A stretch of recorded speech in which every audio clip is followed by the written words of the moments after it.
जादू कहानियाँ। स्मृति दीदी, बहुत भूख लग रही है, पर खाना कब तक मिलेगा?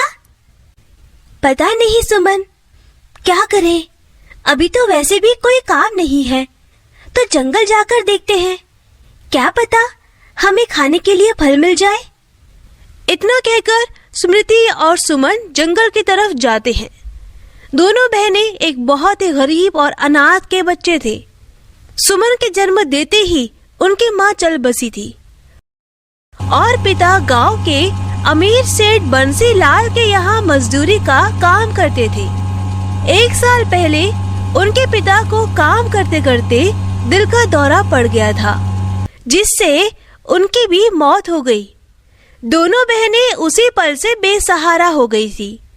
हालांकि गांव के सेठ बंसीलाल ने अच्छा बनने के लिए दोनों बहनों को अपने घर में रख लिया था, लेकिन सच ये था कि वो दोनों बहनें उन्हें नौकर के रूप में मिल गए थे। रेखा उनसे सारा दिन घर का काम करवाती थी और 2 वक्त के खाने के नाम पर उन्हें घर का बचा खुचा या कई बार तो थाली की जूठन ही पकड़ा दिया करती थी। लेकिन इस समस्या का एक हल था। जब भी उन्हें भूख लगती थी तो वो सीधा गांव के घने जंगल में पहुंच जाते थे और अपने लिए खाने के लिए कुछ ना कुछ ढूंढ लिया करते थे। उस दिन भी ऐसा ही हुआ। अरे वाह, ये आम बहुत मीठे हैं। ऐसा करती है दीदी, 1-2 और तोड़ लेते हैं, शाम को खा लेंगे। हाँ ठीक है। ऐसा सोचकर स्मृति ने कुछ आम तोड़े और अपने साथ लेकर बंसीलाल की हवेली में चल दिए। दोनों बहुत खुश थे। फिर, अच्छा तो तुम दोनों यहाँ हो, काम चोर कहीं के। और ये आम कहाँ से लाए? मालकिन, वो आम हमारे बाग से चुरा कर लाए हो ना? ठहर जाओ, आज तो तुम्हारी खैर नहीं। रेखा ने स्मृति की पूरी बात सुनी ही नहीं और सीधा बंसीलाल के पास पहुंची। ये मिल गए हमारे आमों के चोर। ये हमारे आम चुराकर खा रहे थे।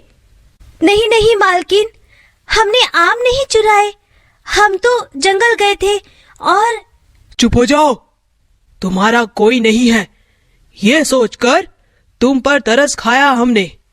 लेकिन ये सच है, तुम फटीचर लोग कभी किसी के नहीं हो सकते।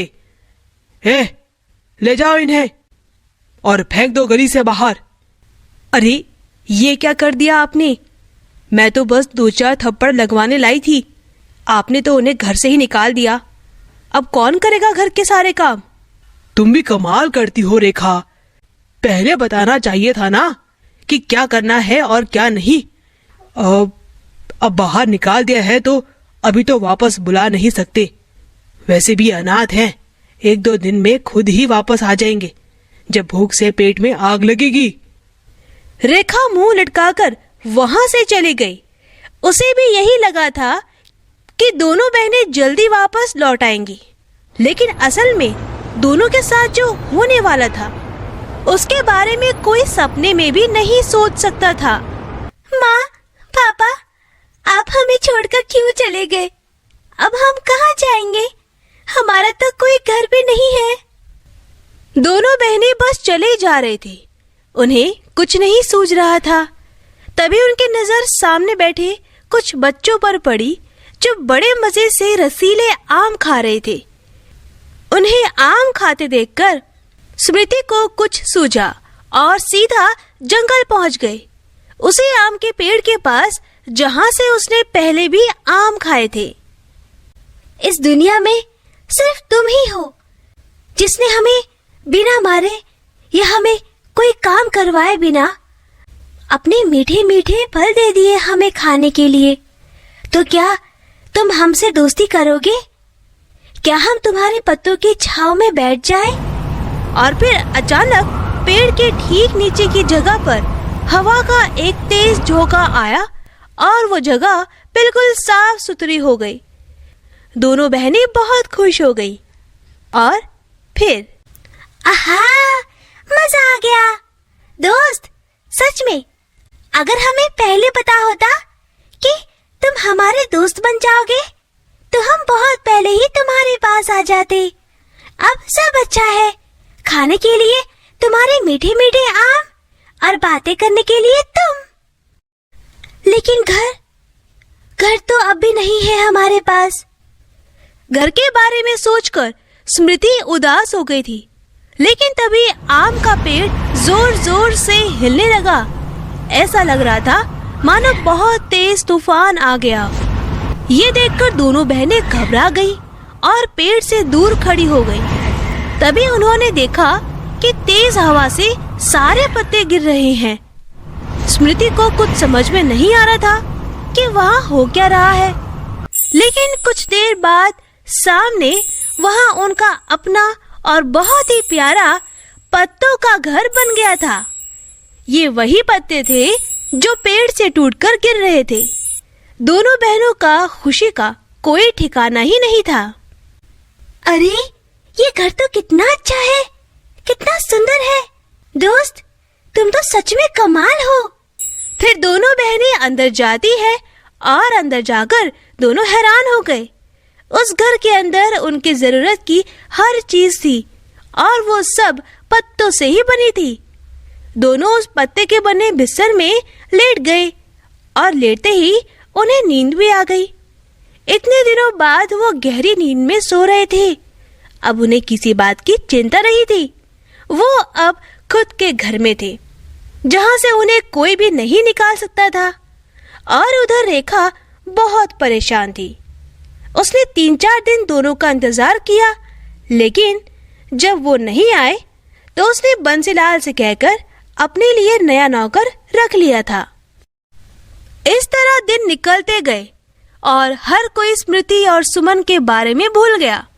किसी को भी नहीं पता था कि दोनों कहाँ गई हैं और किसी को उनके बारे में पता करने की कोई जरूरत भी नहीं हुई। फिर कई सालों बाद, हाँ बेटा, ये लो, ये रहे उस जमीन के कागज। बड़ी मुश्किल से हासिल किए हैं। घूस खिलाते खिलाते अपनी तो जेब ढीली हो गई। कोई बात नहीं पापा, आज आपकी जेब ढीली हो गई है तो कुछ टाइम बाद आपकी जेब छोटी पड़ने लगेगी। इतने पैसे होंगे हमारे पास, बस एक बार उस जंगल की जमीन पर हमारा होटल बनकर तैयार हो जाए। बढ़िया है, बढ़िया है। अच्छा, अब ये भी बता दो कि आखिर कब आएगा वो दिन। बस पापा, आज ही जा रहा हूँ। पहले जंगल साफ कराना होगा तो शहर से टीम बुलाई है। सारे पेड़ काटकर जमीन साफ हो जाए, फिर करवा देंगे भूमि पूजन। ठीक है, ऐसा करो, आज मुझे भी अपने साथ ले चलो। आज वैसे भी मुझे कोई काम नहीं है। ठीक है पापा, बस 1 घंटे में चलेंगे। बंसीलाल अपने बेटे के साथ अपनी खरीदी हुई जमीन के पास चला गया। बंसीलाल बहुत खुश था। उसे तो बस जंगल की जगह अपना आलीशान होटल दिख रहा था। अरे क्या कर रहे हो? काम शुरू क्यों नहीं कर रहे? जल्दी करो, आज ये वाला एरिया साफ हो जाना चाहिए, समझे? अब सर, हमें लगता है कि इस इलाके में कुछ आदिवासी रहते हैं। अब उनके रहते हुए हम जंगल कैसे साफ करेंगे? अरे दिमाग खराब है क्या?